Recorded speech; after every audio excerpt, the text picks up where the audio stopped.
Ladies and gentlemen, sorry for the slight delay. We had technical difficulties, all now been sorted out. Welcome to the Geological Society of London, and this, the 5th Society London Lecture for 2014, which is entitled Managing Nuclear Power on a Dynamic Earth.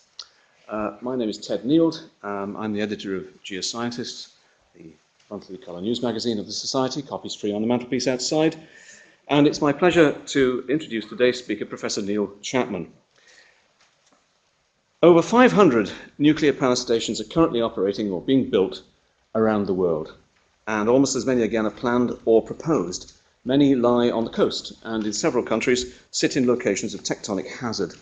The disaster at Fukushima brought the potential consequences of this home to everyone. What are geoscientists doing to pinpoint and assess tectonic hazards to nuclear facilities worldwide? To answer these questions this afternoon, we welcome Neil Chapman, who, it says here, has been working in radioactive waste for over 30 years. Looking very well on it. He graduated from Durham University and did his PhD at the University of Edinburgh. After managing Fluid Process Research Group of the British Geological Survey, he worked with Quantisci UK and is now partner at MCM Consulting Switzerland and research professor at the University of Sheffield.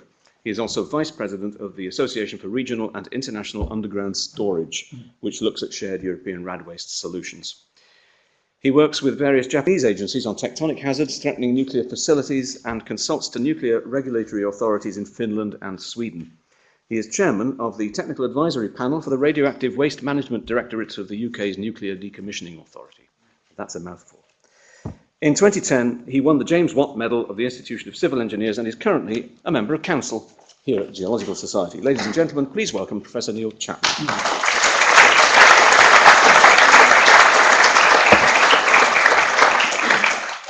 Thank you very much indeed, Ted. Good afternoon, everybody. This afternoon, for the next 45 minutes or so, I'm going to take you on a tour of the world and look at some nuclear facilities. And I'm going to try and answer the question about safety. Can we assess these facilities and look at their susceptibility to tectonic hazard, and can we manage this safely? My opening slide here, which I apologise looks rather gloomy, is actually in Sweden, and you'll recognise a nuclear power station there. They all look rather the same around the world. You probably wonder why we're thinking about Sweden in terms of tectonic hazards, but I'm going to keep that one as a little surprise to the end of the talk, but we will be coming back to Sweden later on. I think it's probably just as well to begin by looking at who uses nuclear power around the world. And if you look at this graph here, it shows which countries use nuclear power to generate a proportion of their electricity supply. So it's a percentage of nuclear electricity that each country is using. And you can see right up at the top there is France with 75% or so, but you see there's a large number of countries are actually using nuclear power at the 20 to 50% level of their total electricity generation. So nuclear power is widespread. It's been widespread for very many years. The green bar in the middle is the United Kingdom at around 18%. And of course, we're now entering a series of new build programs where we're hoping that that will increase by a few percent over the next few years. And the little red circle at the bottom draws your attention to China and Japan. And I'm going to explain what that's all about in a little while. You'd think that China really doesn't contribute very much, with only 2% of its electricity coming from nuclear electricity, but we'll see that that's a false impression. Japan is down there at 2% as well, and these figures come from 2012, and of course these are after the Great Tohoku earthquake. So we're going to see what is the result. Why is Japan at such a low level? If you'd have gone back a year before this, you'd have found that Japan was up around the same level as the UK or even higher. And of course, at the moment, Japan has all of its nuclear power stations closed down. Why do people use nuclear power? Well, there's two real drivers for this at the moment. One, of course, is energy security, to have it as part of the mix of electricity supply. It's certainly a more secure fuel supply than gas, or oil in many respects. And the other reason, as shown on this graph here, is that it has very low carbon emissions. So we can see it down here at the same sort of level as wind and hydroelectric power. So this has been a key driver for many countries who are now wanting to build nuclear power stations into the future. And we'll be looking at who they are and where they are in a moment. But of course, the reason all this has been in the news recently and the hazards to nuclear power plants has come from the catastrophe that happened at the Fukushima Daiichi plant on the east coast of Japan. This is a picture of the plant before the accident happened. You can see some features here that you're probably quite familiar with if you've looked at newscasts, things like the tsunami wall, the different reactor units on site. The big question that this raises in our mind is, do we really understand the external natural hazards to facilities like these? If we understand them, can we evaluate the risks to people that could be caused by this? And can we actually design nuclear power plants that are safe and resilient systems? And of course, if we'd asked this question 3 years ago, the answer would have been yes. And the Fukushima accident has really brought all of this into question in many people's minds. Just to remind you of what happened, I'm going to show you a series of slides now, taken over a period of about 3 minutes at the back. The first one at the front of the Fukushima nuclear power station, when it was struck by the tsunami, which overtopped the tsunami walls. You can see the tsunami approaching from the sea. And then you see round the back of one of the reactor units, you see a series of pictures taken over as I say, about 2 or 3 minutes when the tsunami just brought water in. This tank here is about 15 meters high, so just to give you an impression of scale, and you can see cars on there as well. And then the water surged in all the way around the back of the plant and eventually subsided. So it gives you an impression of the power of this tsunami and what it could do. It didn't damage the nuclear reactors, and of course I'm not going to go into the details of the accident. What happened was that they lost power and they were unable to support the reactors, and it was that that caused the catastrophe there. To give you one final image of which I think is really quite stirring picture, this was taken obviously out of somebody's car window, and it shows the main tsunami wave hitting the side of the nuclear power plant, and you can see this huge surge of water going up in the air to a height of about 40 meters or more. When the big earthquake struck, 11 nuclear power plants would automatically close down because they're designed to shut down in the event of a large earthquake. So the system shut down automatically and they were able to continue being cooled safely afterwards. And it was only Fukushima Daiichi that lost its emergency cooling supply, and that was what caused the subsequent accident. But you can see the power of nature is very evident in pictures like this. Well, what impact did this have? It had a huge impact on Japan's electricity supply over the last 2 years. These graphs here, taken over showing a period from 2010 to 2013, show the removal of nuclear energy from the power supply progressively and its replacement by oil and imported gas. Japan doesn't have any of these. And over a period of 2 years, Japan became the second largest user or importer of fossil fuel, and it's been costing Japan about $30 billion every year to replace the nuclear power that's missing. Why did the nuclear power go away? Because the regulators wanted to do what they call stress tests on the nuclear plants, and when the plants went out of operation for routine maintenance, they were not allowed to reopen until they passed the stress test. And because there are 50 of them, the regulators having to work very hard indeed to try to evaluate each of these plants so that it can come back online. And a number of them probably won't come back online. And the estimated cost of doing this is around $1 billion a plant. So it's had an enormous impact on the economy of Japan. And of course, they're now in a very vulnerable position in terms of energy supply until they get this sorted out. So what we're going to do now is look a bit wider than Japan and look who else is using power, nuclear power. We're going to be talking particularly about nuclear power plants, but later on I'm going to be talking about nuclear waste disposal facilities. There are other nuclear facilities around the world, nuclear reprocessing plants and nuclear waste stores. I won't be saying very much about those, but my main concentration is going to be on the nuclear power plants to begin with. There are about over 400 of these operating around the world. The distinction in colour here, these are the operable nuclear power plants. These are the numbers along the bottom. And you can see what I've done is I've split it into green, which is China and India, and blue, which is the rest of the world. And in terms of operable nuclear power plants, there are not too many in China and India. But the message you're seeing out of this is that power plants which are currently under construction, there's about 60 of them, ones which are ordered, over 150 of those, and ones which are proposed to be ready and operating by 2030. In other words, they're going to have to get on with this.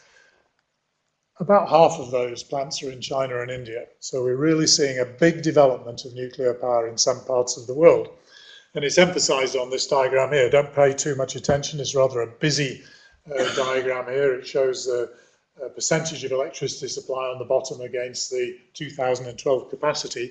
The big thing to notice is the size of the circles, because it shows you the intended expansion of nuclear power over what is there already. And you can see that China, Russia, even the United States and India are really in there in terms of building new nuclear capacity. So we're seeing nuclear power being developed all around the world. There's been a big hitch since the Fukushima catastrophe. Some countries have stopped altogether. Germany, Switzerland is going to phase out. Germany is going to phase out. But others are proceeding and they want to build, including countries who've never had nuclear power before. If you look at this map, it shows you where the operating nuclear power plants are around the world. And then just to bring us back to the topic of this meeting, it shows the Ring of Fire, the tectonically active zone around the Pacific, and then tectonically active zones in other parts of the world. And you can see certainly Japan is in that sort of area, but as we're about to see, if we look at the countries which are thinking now or wishing to build, who have proposed or plan to build nuclear power plants, you can see these are predominantly in Southeast Asia. We have some in the Middle East, Kazakhstan, countries in Europe, Poland and Belarus, and over here in Chile are now planning to develop nuclear power plants. And if I just cycle that onto a just global seismic hazard map, you can see that certainly all those power plants in this area here, over in Chile, in particular Kazakhstan, are all in areas which are generally of high seismic hazard. And if I go back, yes, the World Nuclear Association points out that about 20% of nuclear reactors are actually operating today in areas with significant seismic activity. So this is a real issue, and it's been appreciated to be a real issue long before the Fukushima accident. Well, what hazards are we going to talk about today? We're going to talk obviously about seismic hazard. We'll talk about volcanic hazard as well, which is one which is not widely recognized, and tsunami hazard. And these are the three ones I want to focus on. What sort of time periods are we interested in? Well, typically a nuclear power plant will operate for about 100 years, or it will be present on the site for about 100 years with replacements and close down and so on. So we're interested in what might happen to sites over a period of 100 years. When I come on and talk about geological repositories for radioactive waste later on, we're talking about a similar operation period for these, but we're talking about assessing their safety far beyond the time at which they have been closed and decommissioned. We're talking about periods up to 1 million years. So we have to look at tectonic hazards for a far longer period for these, which changes the way we look at things completely. I need to distinguish between hazards and risks. I'm sorry about this rather polemic slide here. Hazards are the things that the objective things that we see: earthquakes, volcanic eruptions, and so on. Risk is the impact that those hazards could have on a plant, and risk is a quantifiable number. We can quantify risk in terms of the likelihood that an accident or an event like an earthquake or an eruption will happen, we can multiply that by the estimated health impacts that would cause. It's a complicated way of calculating things. It's done through a process of probabilistic analysis, and I'll talk about this as we move along, but it's very central to what we're doing. So risk is a real number. And just to give you an example, the design basis for UK nuclear facilities is based on natural events with a probability of occurrence of more than 1 in 10,000 years, or 10 to the minus 4 per year, as it's expressed mathematically. So anything with a probability of more than that has to be considered in terms of the safety assessment. You might think that that's a very low probability. To put it in perspective, your chance individually of being killed by a lightning strike is 1 in 10 million per year, so it's about 1,000 times lower than the numbers that are being looked at here. Well, what kind of disasters can happen? If you look at a chart here of disasters that have occurred in the European Economic Area due to natural hazards over a period from 1980 onwards, you can see that the majority of them, and there's around something between 100 to 200 or more a year, you can see that the majority of them are actually caused by meteorological, climatological, or hydrological events, things like floods and so on. A very small number, these dark green ones at the bottom, are caused by geophysical events.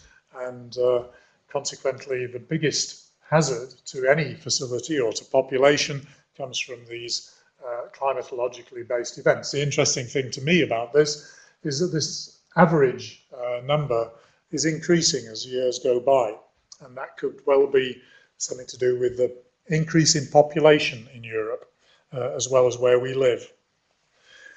If you look at how many people have died as a result of severe accidents and natural disasters worldwide over a period of about 30 years, you'll see that there have been about 3 million fatalities in this period. 90% were due to natural disasters, and only about 10% were due to man-made accidents. And they're distinguished here between the ones in red, which are energy-related accidents, and the ones in black, which are non-energy-related accidents. Probably a lot of those in red are coal mine accidents, and you have to bear in mind that every year China loses about 3,000–4,000 people in coal mine accidents, and those would be classed as energy-related accidents. The other thing to remember is that this is a logarithmic scale. So these numbers up here from natural disasters are 1,000 or 10,000 times bigger than the numbers down here. But it just puts it in a little bit of perspective for you as to the impacts of natural events and natural hazards around the world. And I wanted to put this up because it showed what the radiological impact of the big catastrophe at Fukushima was.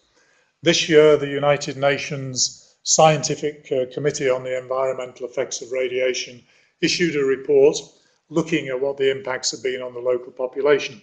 I'm not going to read all of this to you, you can read it yourself, but pay attention to the top 3 bullet points, basically saying that the radiological impacts of the accident are so small that they're negligible, and that the most important health effect is on mental and social well-being related to the enormous impact of the earthquake, the tsunami, and the accident, and the fear and the stigma that came with it.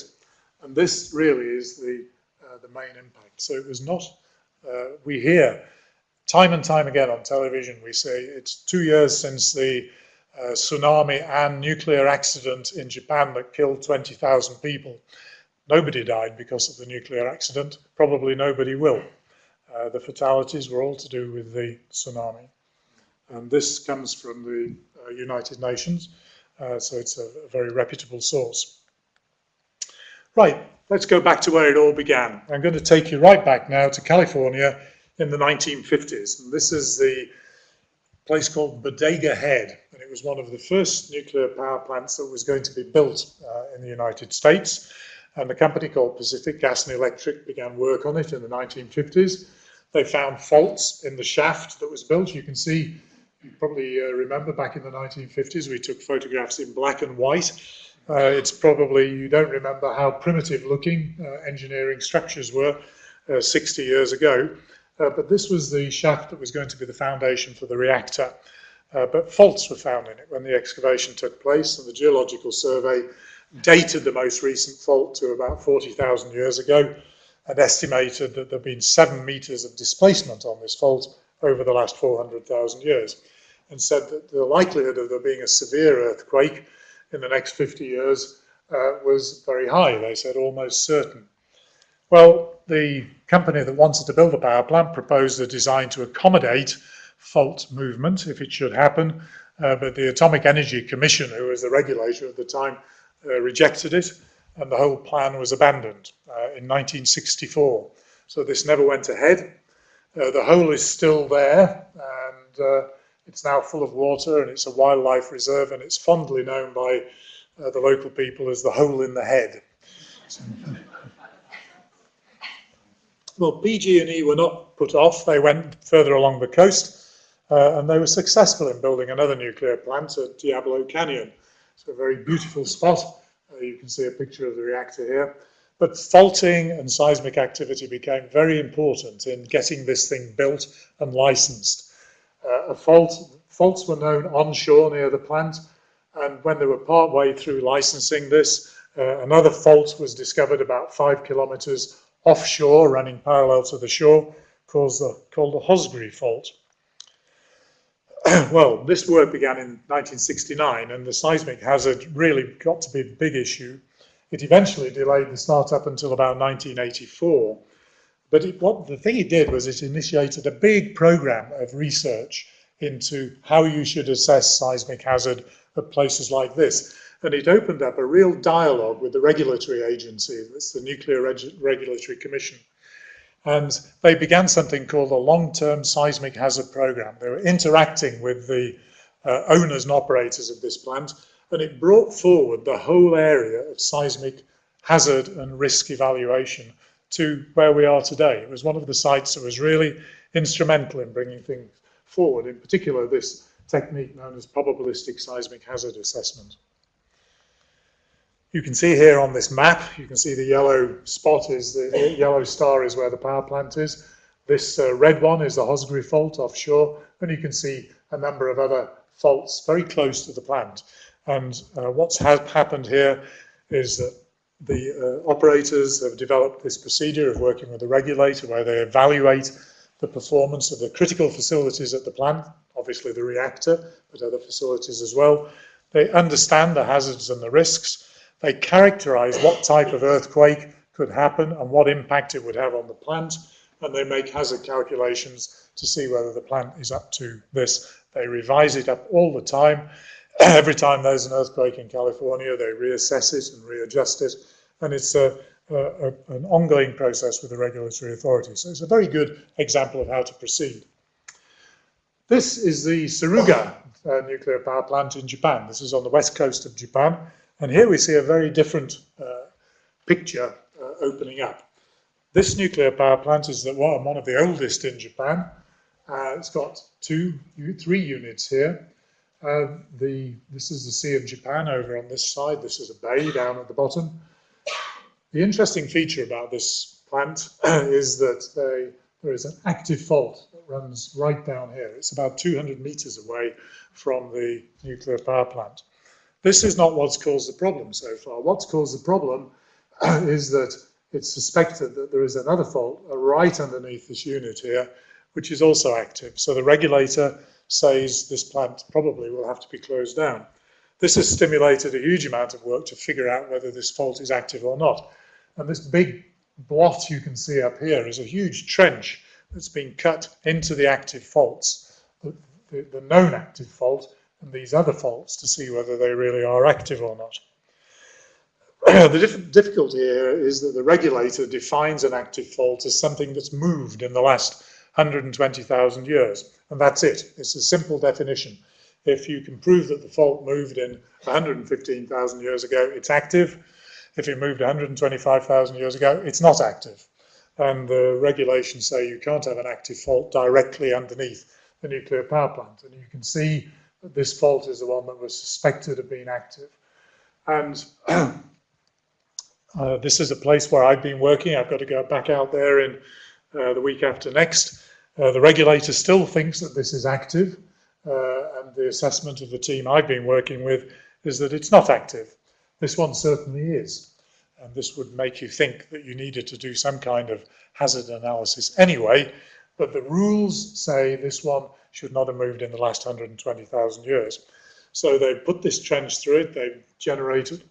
This has cost millions and millions of dollars to construct this for purely geological purposes, so that they could look at the faults, see exactly how they cut the overlying formations. And this is a technique called paleoseismology, where you look at the faults and how far up they've penetrated into sediments that lie over the top of them. And if you can date these sediments using pollen analysis, volcanic ash deposits, and isotopic analysis, then you can figure out whether this fault has moved in the last 120,000 years or so. And in this particular case, it's clear that it's only moved up as far as here. It hasn't moved in the last 130,000 years or so. So by the regulator's definition, it's not an active fault. That doesn't mean to say you don't need to reevaluate the site. And as part of this stress test, what's happening in Japan is that all of these nuclear power plants are being re-evaluated in terms of their susceptibility to tectonic hazard. And you can see the NRA is a regulator, and you can see that one of them is being concluded positive. This is a Suruga plant. Other ones are suspected. Other ones they've looked at and have said are not active. So they're slowly working their way through them. But it's possible that maybe 6 nuclear power plants out of the 50 or so in Japan might not reopen because of this tectonic hazard analysis. And I've also pointed out here another nuclear power plant. It's the world's largest nuclear power plant, Kashiwazaki Kariwa, which closed down in 2007 because there was a major earthquake offshore. And half of that power plant has not opened up again. There was no significant damage done to the plant, but it's taken so long, since 2007, even to get bits of it relicensed and up and running again. So it's a really big issue, as you can see in Japan. Well, how do you do the analysis? There are various tools you've got available. I've talked about probabilistic seismic hazard analysis. That basically looks at the shaking of the facility and you design the power plant to accept a certain amount of ground acceleration. But you can also do probabilistic fault displacement hazard analysis, where you look at the likelihood that faults near or underneath the plant would actually move if there was a nearby earthquake. And you can bring all of this together in something called a fragility assessment that says, if any of this happened, what's the likelihood that it would damage any part of the power plant and cause an accident or a release of radioactivity. So the techniques are all there for looking at this. It's been applied elsewhere. It's been applied in every nuclear power plant around the world, really, from the pioneering work that was carried out at Diablo Canyon. Here's just another example. We're going to come back to this one in a moment. This is the nuclear power plant in Armenia at Metsamor, and you can see the faults that have been taken into account in the seismic hazard analysis there. And it's now being looked at again in the United States because they've just reissued the seismic hazard map for the United States, which is shown here.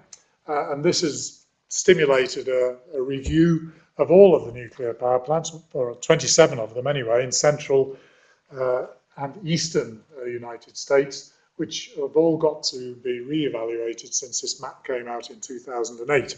You'd think most of the earthquake hazard was on the California coast, on the Cascadia coast up here, but it also, there's significant seismic hazard in central United States as well, which affects all of these nuclear power plants here, which are now going back into re-evaluation. I keep going on about probabilistic methods because it was really partly because the Japanese regulators and industry didn't use probabilistic methods that the tsunami accident happened at Fukushima Daiichi, that the walls were not high enough, basically. If they'd used a probabilistic approach, in other words, looked at the range of possibilities rather than just a single best estimate, they would have had a far better likelihood of deciding that they ought to have built the walls higher. And this was a very interesting article in the New York Times, of all places, very shortly after the accident, which came up with these phrases here, which you don't expect to see in a daily paper, really. It's really rather scientific, but they put their finger on one of the real causes of the accident. The lessons we learned from Fukushima were obviously listen to Earth scientists, use modern methods, probabilistic methods. The methods that were used by the operators, TEPCO, and the regulator at the time to assess the tsunami risk were really rather weak compared to the latest international advice. They didn't pay enough attention to the evidence of there being very large tsunamis every 1,000 years. They ignored the tail of these probabilities. They only looked at the central values. Their computer modelling wasn't up to it. They'd actually done simulations in 2008 suggesting that a very large tsunami could happen, but they hadn't done anything about it. They'd failed to review all of this. This is a fault on both the regulator's side and the operator's side. And they'd focused on seismic safety and forgotten really about the seismic hazard. They had a very bureaucratic way of making decisions amongst the nuclear officials, and they didn't really use local knowledge about frequency of these events very effectively. And at the end of the day, very few people believed that an accident of that magnitude could actually happen. So there are a lot of lessons that were learned from this accident. Well, you might ask, could it happen here? Could it happen in the UK? Well, tsunamis have happened here. The most recent large tsunami probably was the one that was caused about 8,000 years ago by this submarine landslip, the Storega slide off the Norwegian coast on the continental shelf. And this caused tsunami heights of up to 12 meters in Shetland. And this probably occurred it was something to do with the end of the last glaciation. It could be due to an earthquake. It's not really understood why it happened, but it stimulated a lot of work to look at how a similar event happening again now would affect the safety of nuclear installations in the UK. This is my opportunity to advertise a meeting that's going to be held here at the Society next September on tsunamis. So if you're interested in tsunamis, we're going to have a one-day meeting on that, September the 25th, so pop it in your diaries. I just want to reassure you that not all of this is something that people are just picking bits up from. There's a very dense international community looking at how best to design and site nuclear facilities so that they're resilient to any kind of tectonic impacts. The International Atomic Energy Agency has got safety standards for seismic hazards and for volcanic hazards, and these are used by everybody around the world as the basis for their own national regulations. So there is a very sound basis for bringing this forward.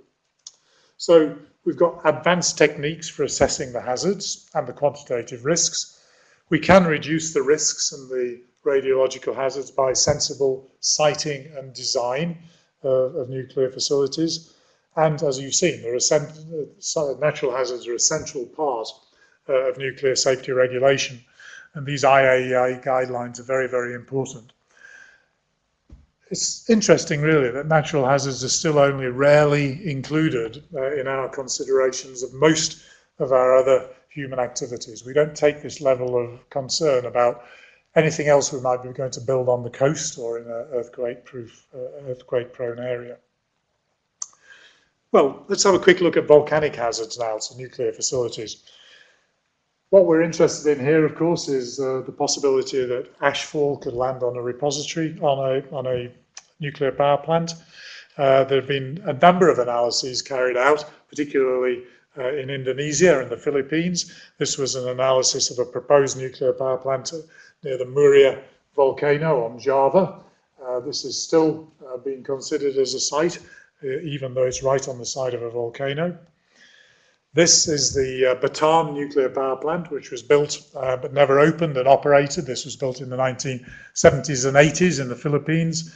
It never was fueled up. It was actually completed and ready to go, so it could have been operated, but no fuel was put in it. And it was decided not, after Chernobyl, it was decided not to open it. And the last thing I heard was that it was actually a tourist attraction just outside Manila. And one of the things that, there were many, many reasons why it was never opened, but one of them was the volcanic hazard, because it's quite close to Mount Pinatubo, and there are two other volcanoes very close by, and a number of hazard analyses were carried out of ashfall that could take place on top of the power plant, of the possibility of there being pyroclastic flows and mud flows from the volcanoes that move down the slopes, and so on. And interestingly enough, this kind of volcanic hazard analysis has been carried out on a number of facilities around the world. This is the facility in Armenia again, which has been studied. This is actually a volcano. This is a nuclear power plant in Germany, in the Eifel region. That has had to be assessed because we tend to forget that the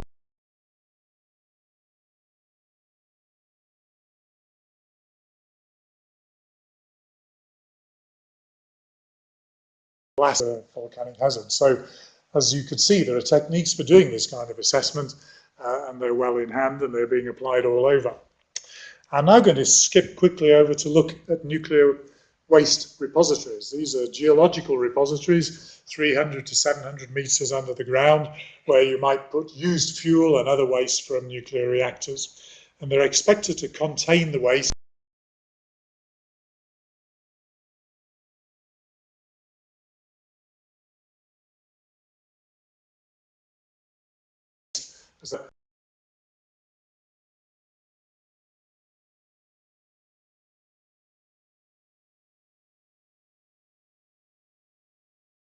almost the green tunnels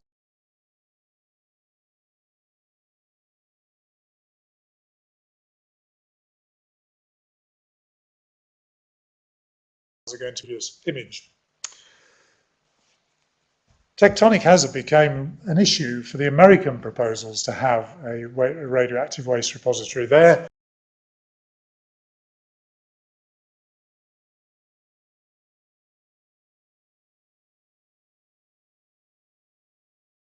Baton is in this area here of the Nevada test site.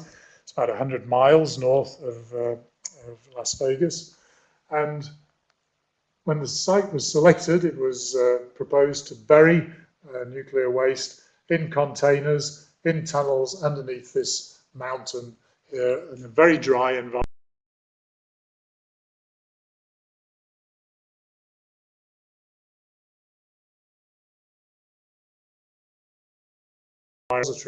But you can see on a scale of 3 kilometers, it was only about 10 kilometers away from a place called Crater Flat.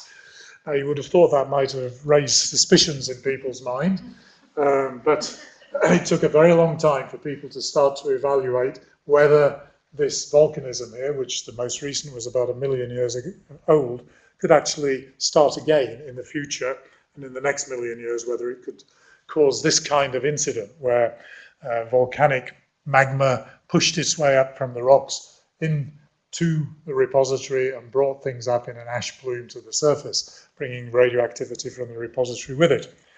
Well, a very sophisticated analysis was carried out.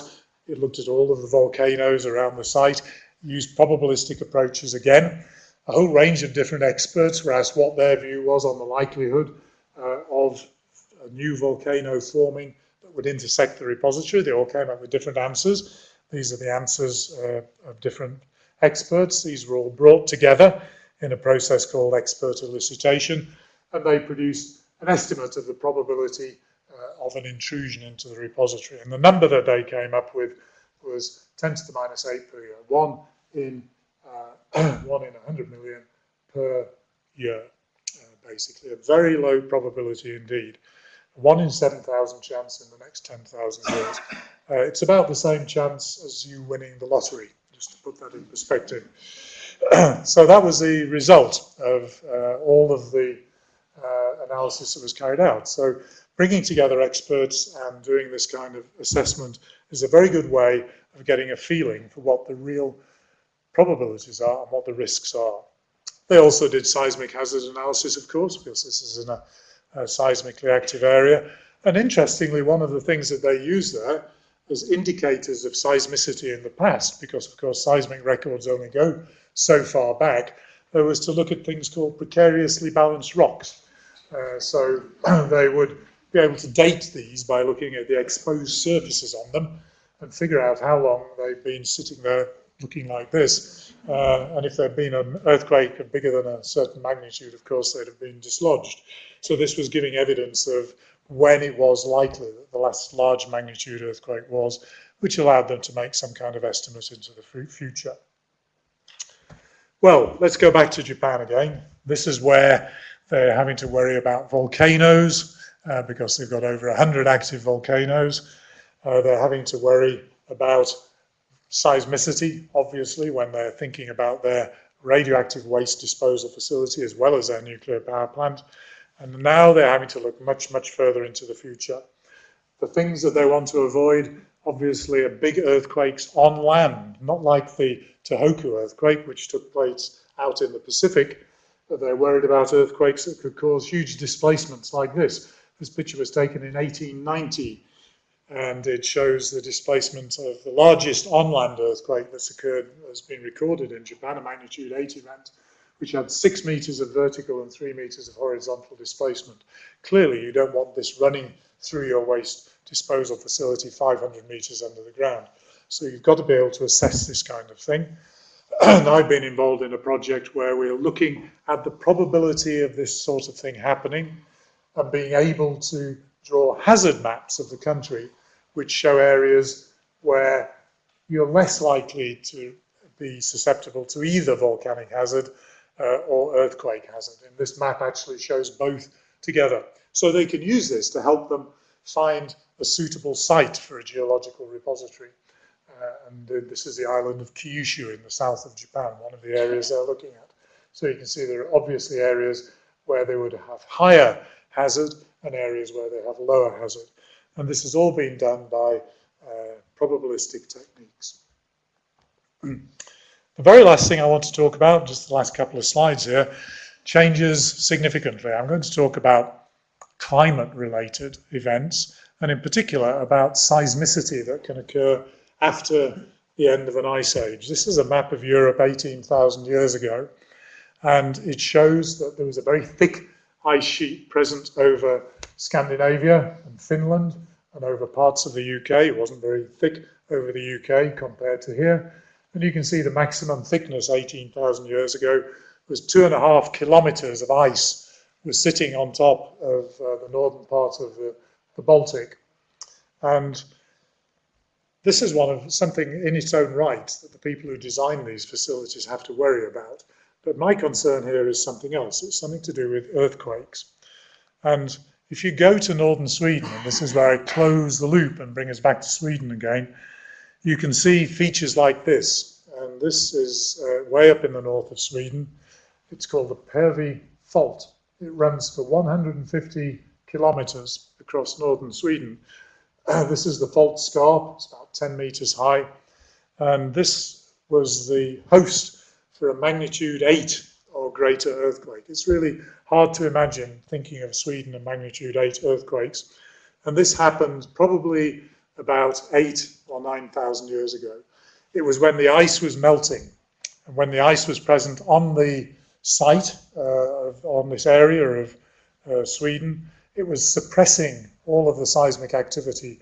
When it melted, all of the strain was able to be released. And it was released in huge earthquakes like this only a few thousand years ago.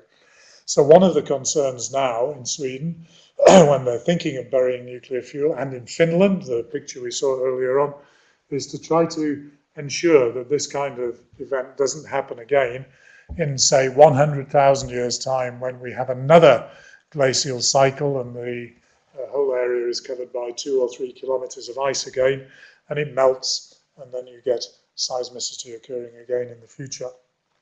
Whether it will be significant enough to rupture a container of spent fuel that looks like that or not, of course, is a moot point.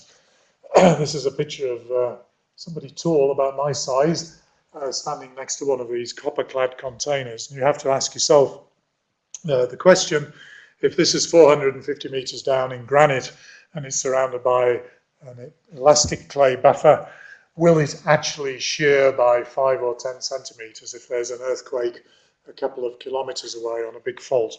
And this is exactly what they're analyzing at the moment. And of course, the indications are the whole system is highly resilient. to this kind of tectonic stress. So the point I'm making here is it is being thought about. It's actually affecting the way people site these facilities. They understand them and they can work out what the impacts are going to be. So what can we conclude from this? Well, there's a lot of technological facilities around the world, apart from nuclear facilities, and a lot of Earth's population is exposed to natural hazards simply because of where they live. And those exposures are growing all the time. They're growing commensurately with the growth of our global population and our need for energy. So we're going to see this issue of natural hazards becoming increasingly prominent, I think, and not just in the nuclear sector. In the nuclear sector, we do site nuclear facilities and we build them to very rigorous standards, which are internationally based. We've got something like 13,000 plant years of operating life of nuclear power plants around the world altogether, and many of those have been subject to earthquakes and so on. But how you apply those standards and how you update them and monitor things is a matter of national culture and national practice. And Fukushima really taught us how badly things can go wrong if you don't use scientific knowledge appropriately. And even though the radiological health consequences are tiny, as I showed earlier on, we've been very sensitized to all things nuclear, I think, by that particular accident. And the objective impacts of it have been really huge. And I think the lesson for me at the end of the day is even though we are very capable of assessing these things, we need to possess a bit of humility in the face of nature. Thank you very much.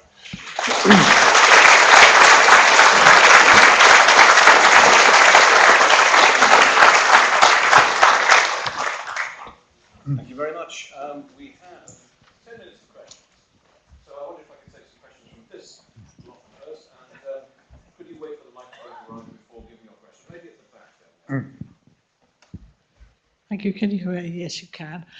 Many of us here are regulars, and we listen very carefully to what speakers each month tell us. And we hear repeatedly the word fault and the difficulty in finding faults. And you mentioned caught the phrase that said a fault was discovered. What's happening? What efforts are being put in to improve our ability to detect faults where they might be very significant? Yes, I mean, it depends very much on the geological environment, but the techniques have certainly improved. Those pictures we looked at, remember, were 50 or 60 years ago. And now we've got geophysical techniques that enable us to identify where faults might be. If we know that we're in an area of tectonic activity, we can find evidence of surface deformation. If we're thinking that there might be something present which is currently active, we can see surface deformation that gives us indications. Obviously, when you begin to do excavations, you're going to find features as well. And then you have to look at those and assess what are they faults that have moved in the past but don't move today. So the techniques are there, and certainly you would find them as a part of site investigation for any of these facilities.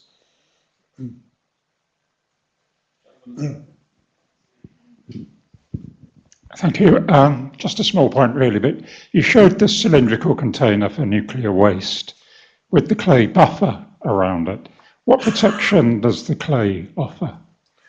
Yes, it does. Well, several things, but one of the things is it protects the canister against shear if there's any movement on fractures in the surrounding rock. You can avoid that by putting it in a deposition hole that doesn't have a fracture in it, of course. It also prevents movement of water and corrodants towards the container. Those are the two main reasons it's there.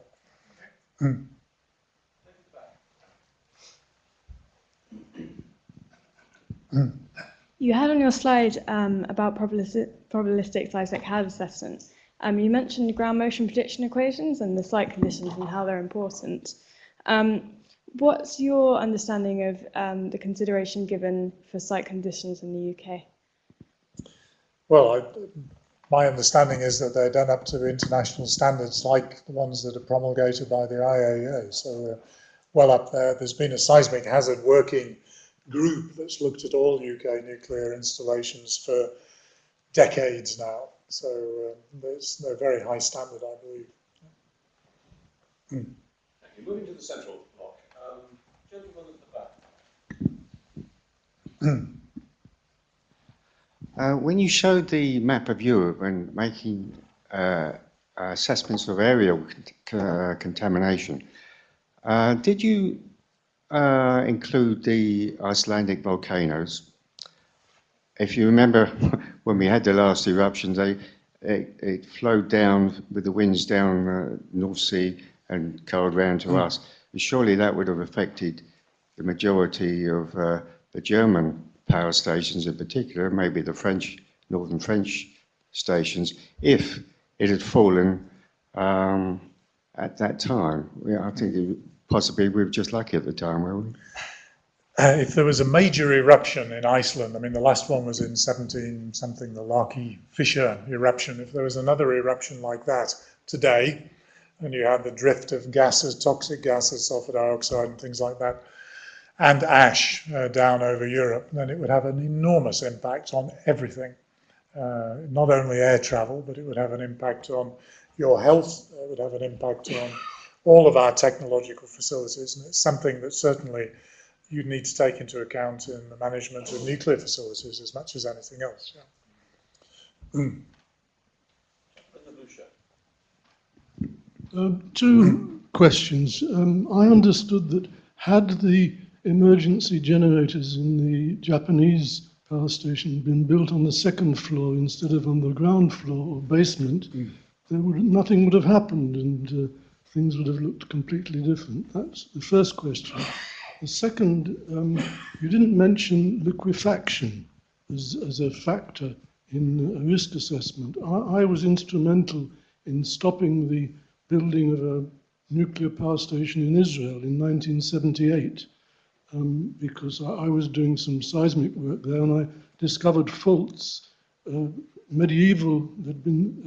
historical medieval faults very near where they were going to build a power station on the coast. And the rocks were susceptible to liquefaction. And I didn't think of tsunami, I just thought that the nuclear power station might just slide off into the sea. Yes, in answer to your first question, you would think they would have thought of that, wouldn't you? That's when they site the emergency generators on the beach or in the basement. It doesn't sound like a very good idea. Yeah, I have no idea how that happened. The second question, yes, I mean, this has to be taken into account in the site investigation, as you're well aware.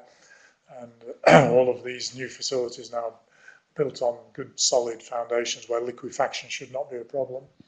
You wouldn't want to build on sediments that could liquefy.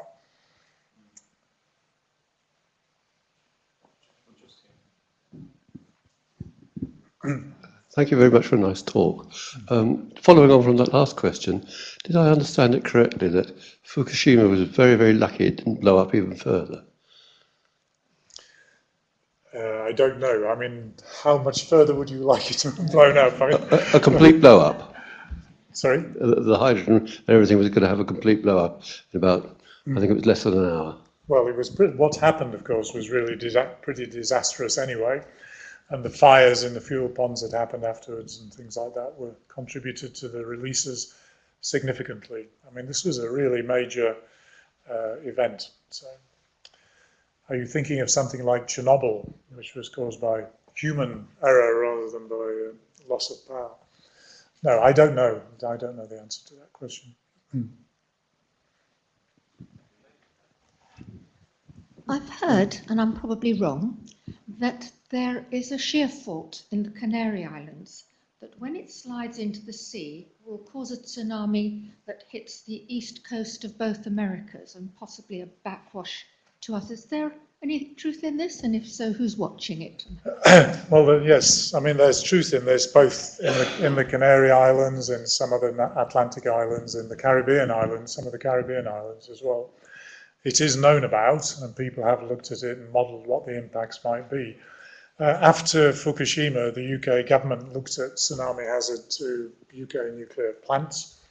And they looked at all the sources of potential tsunamis. So there were not just that sediment slide that we looked at, but they also looked at big earthquakes like the Lisbon earthquake.